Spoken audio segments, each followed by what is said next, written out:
The morning sun had barely lifted when Colonel Maya Henderson guided her sleek black sports sedan down the quiet highway. She had just returned from a grueling 18-month overseas deployment, her final one before retirement. For the first time in years, she felt the peaceful hum of an ordinary drive, the kind where she could breathe without scanning rooftops or listening for distant explosions. But peace rarely stays long. Flashing blue lights appeared behind her. Maya stiffened, the calm slipping from her grip. She checked her speed. Perfect. Signals? Perfect. Plates? Registered. The car was expensive, but she paid for it with 27 years of service, 4 medals for heroism, and more scars than she ever admitted still. The lights didn't go away. The siren chirped sharply. He was pulling her over. Maya sighed, eased to the shoulder, and kept both hands gently on the wheel. She had been trained to face armed insurgents, but somehow, this moment carried a different kind of heaviness. A quieter danger. The kind she had seen too many times on the news during her deployments. A cruiser door slammed. A young white officer approached, jaw tight, posture stiff, hand hovering too close to his holster. He looked barely 25, nervous, unsteady. He tapped the window. License and registration. Maya lowered the window slowly, keeping her movement smooth. Officer, may I know why I was stopped? He scanned the interior, his eyes lingering on the leather seats and spotless dashboard.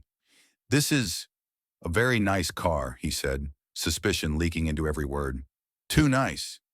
Maya felt her heart pinch. She had faced rocket fire with less tension. Sir, you pulled me over because my car's too nice? His jaw tightened. I need you to step out of the vehicle. Maya exhaled long and slow. She had been back home less than 48 hours. She had hoped for a gentler welcome, but she wasn't going to argue, not today. She pushed open the door. In the second her boots hit the asphalt, the officer froze, because Maya stepped out wearing her full, sharply pressed military dress uniform. Colonel stripes glinted on her shoulders. A chest full of hard-earned ribbons caught the sunlight like a wall of small, blazing truths. The Distinguished Service Medal, the Legion of Merit, the Air Medal, the stars stitched onto her nameplate that signified battles she never talked about. The officer's face went ash white. She watched his eyes track the symbols of rank he clearly recognized, confusion widening into shock. Ma'am, you're a colonel? Maya kept her expression steady, even though the weight in her chest throbbed. She didn't want anger. She wanted understanding. Yes, she replied. United States Air Force, I just returned from my final deployment. The officer swallowed. Hard. I thought the car might have been stolen. Because I was driving it? Her voice wasn't sharp. It wasn't bitter. It was tired. Tired in a way only someone who has served long enough to see the world's patterns can be. He flinched. Ma'am, I didn't mean, but he did mean, and they both knew it. She didn't attack him. Instead, she said something he didn't expect. Officer, what's your name? Kyle, he whispered. Officer Kyle Thompson. Well, Officer Thompson, let me teach you something my commander told me years ago. She straightened, letting the authority of her rank fill the space between them. Every person you meet is fighting a battle you cannot see, and every judgment you make without knowing the story will cost you more than you realize. Officer Thompson blinked rapidly, his guilt raw, his pride cracking. I'm sorry, ma'am, he said, voice trembling. I'm really, truly sorry. Maya studied him for a quiet moment. He wasn't arrogant. He wasn't hateful. He was scared of making mistakes, of looking weak, of the world he didn't fully understand. And fear, she knew, was the seed of too many tragedies. She softened just a little. You'll do better, she said, if you want to, and I believe you want to. The officer nodded vigorously.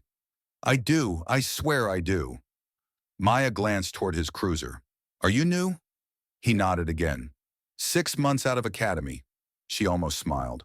Almost. Then hear this from someone who's commanded more young soldiers than I can count. She leaned closer. Courage doesn't mean pulling the trigger fast. It means thinking fast, listening fast, learning fast. Officer Thompson's throat bobbed. Yes, ma'am. She reached into her wallet, pulled out her card, and handed it to him. If you want to learn more, about service, about leadership, you're welcome to contact me. He looked at the card as if it were glowing. Thank you, Colonel. Maya gave a slow nod, returned to her car, and slipped inside. The officer stood there long after she started the engine, changed in a way no lecture, no academy class, no manual could have accomplished. She drove away with the weight on her chest easing at last. For the first time that day, she felt hopeful, not because she had shown him her rank, but because she had shown him her humanity, and he had finally seen it. This story reminds us that respect should never be based on assumptions, never on skin color, never on status, never on fear. True strength lies in humility, understanding, and the courage to learn before judging. Sometimes one moment of truth can transform someone forever.